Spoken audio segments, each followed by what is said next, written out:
आदम piece भी अपने भाई साहब ने सवाल पूछा है कि जब शैतान के लिए जन्नत हराम है तो आदम अलैहिस्सलाम को बहकाने के लिए जन्नत में कैसे दाखिल हो गया। हमें ये समझना चाहिए कि जन्नत जिसका जिक्र है कुरान मजीद में, आदम अलैहिस्सलाम थे अल्हम्दुलिल्लाह, लेकिन जब आदम अलैहिस्सलाम और बीवी हवा, मैं अल्लाह भी प्लीज विद देम बोथ, जब उनने अल्लाह सुब्हानहू व तआला से फरमाया कि उस झाड़ की तरफ मत जाओ, और वो गए और फिर अपनी गलती का एहसास किया, अल्लाह ताला से माफ़ी मांगी, अल्लाह ताला ने माफ़ किया और वो शैतान ने उन्हें भड़काया था। तो यहाँ आप देखते इसके बाद अल्लाह सुब्हानहू व तआला ने उनको ज़मीन पे लेके आया। और ये जैसा अल्लाह ताला फरमाते सूरह मुल्क में चैप्टर नंबर 67 वर्स नंबर 2 में, अल्लज़ी खलक़ल मौत वल हयाता, अल्लाह सुब्हानहू व तआला ने मौत और जिंदगी बनाया तो कि वो जाने आप में से कौन अच्छे हैं। ये जिंदगी हमारे लिए आखिरत के लिए इम्तिहान है। तो जब हम इस दुनिया में आए तो सब आप नीचे आ गए, आदम अलैहिस्सलाम, बीवी हवा और शैतान भी। इसके बाद जब कुरान मजीद में या हदीस में जिक्र है कि शैतान कभी भी जन्नत में नहीं जाएगा, वो इसके बाद है। जब नीचे आने के बाद, जब इंसान नीचे दुनिया में आए, उसके बाद ये जिक्र है कि शैतान कभी भी जन्नत के नजदीक भी नहीं आएगा। उस टाइम वो अलग था। अभी जब हम इंसान जब आए और क़यामत के दिन पे हिसाब किताब होगा, उस हिसाब किताब के बाद तो शैतान, और जब शैतान का जिक्र आता है उसे सिर्फ इब्लीस से नहीं होता है। कुरान मजीद में फरमाता है सूरह नास में सूरह नंबर 114 में कि शैतान जिन में से भी है और इंसान में से भी है। शैतान जिन में से भी इंसान में से भी। सो जो कोई अल्लाह सुब्हानहू व तआला की बात नहीं मानेगा और शैतान की बात मानेगा, वो भी शैतान में शुमार होता है। तो इंसान और जिन जो अल्लाह ताला की बात नहीं मानते, शिर्क करते, शैतान की बात मानते, उसे भी शैतान कहा जाता है। और ये लोग भी इंशाअल्लाह जन्नत के करीब कभी भी नहीं आएंगे और वो जहन्नम में जाएंगे। अब एक अहम सवाल इसी सिलसिले में आया है। हजर अस्वद हमारे अकीदे के मुताबिक जन्नत का पत्थर, जबकि हिंदू लोग उसे किसी भगवान भोलेनाथ का लाया कहते हैं। हम कैसे मुतमईन जवाब दे सकते हैं उनको कि ये काला पत्थर वाकई जन्नत से आया है। हिंदू ये सवाल करते हैं कि अगर हम पत्थर को पूजते हैं, तुम भी तो हज के मौके पर हजर अस्वद को चूमते हो। मोहम्मद अशरफ, ये बहुत अच्छा सवाल है कि कहते हैं कि ये हजर अस्वद, तो मुसलमान कहते हैं कि मूर्ति पूजा, पत्थर को पूजना हराम है, तो आप लोग हजर अस्वद को पूछते हैं, वो क्यों नहीं हराम है। और दूसरा सवाल कि ये हजर अस्वद इन्हों कहते हैं कि शंकर की मूर्ति हम कहते हैं आसमान से है। ये कहते हैं, इसमें कोई तारीख की बात है ही नहीं। अगर वो कहते हैं तो क्यों नहीं मुसलमान बनते आप। अगर आप मानते हैं शंकर की मूर्ति, मुसलमान बन जाओ, कौन रोक रहा है आपको। हिकमत का जवाब है ये है क्या कोई, ये तो खाली फेंकने की बात है, कोई भी कुछ भी कह देता है, मान लेना जरूरी नहीं। लेकिन हिकमत है कि टर्न द टेबल्स ओवर, बाजी पलट लो। अगर आप कहते हैं शंकर की मूर्ति और वो है, तो आप मुसलमान क्यों नहीं बन जाते। लेकिन ये हकीकत बात नहीं है। हदीस में आता है कि वो पत्थर आसमान से, वो माने या ना माने।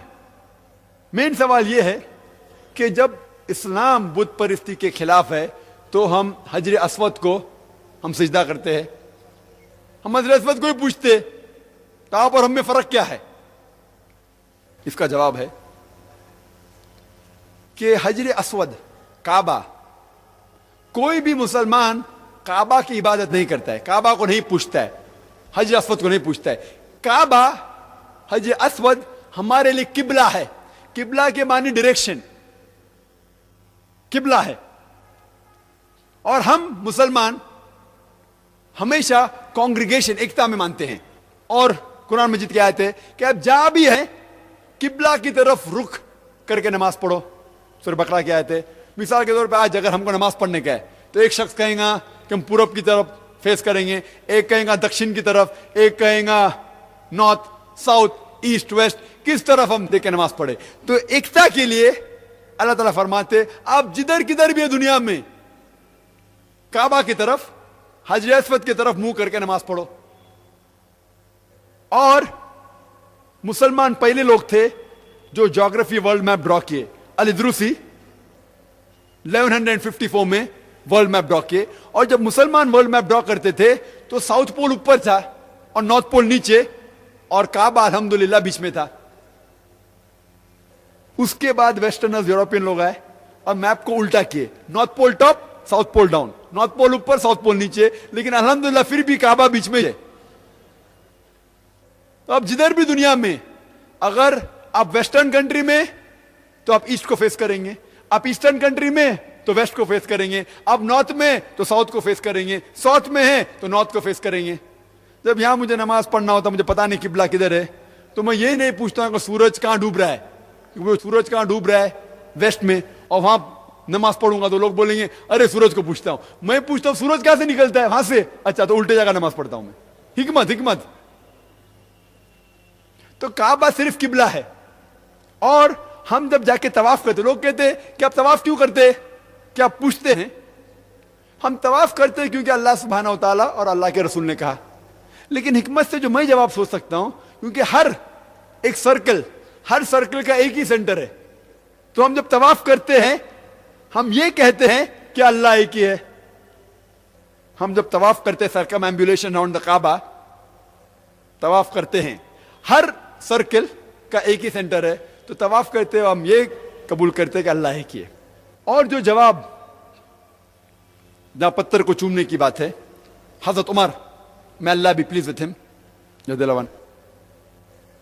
جو ان نے کہا, جو ذکر ہے وہ جواب کافی ہے ایک غیر مسلمان کو جواب دینے کے لیے. اور ذکر ہے صحیح بخاری میں, Sahih Bukhari volume number 2 in the book of حج چیپٹر نمبر 56.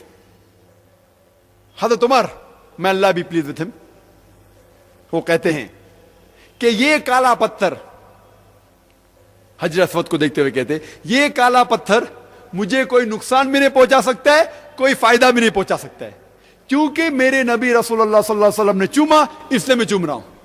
یہ کالا پتھر مجھے کوئی فائدہ بھی نہیں پہنچا سکتا ہے, نقصان بھی نہیں پہنچا سکتا ہے. یہ الفاظ حضرت عمر رضی اللہ عنہ کے کافی ہے کہنے کے لیے کہ ہم پتھر کو نہیں پوچھتے.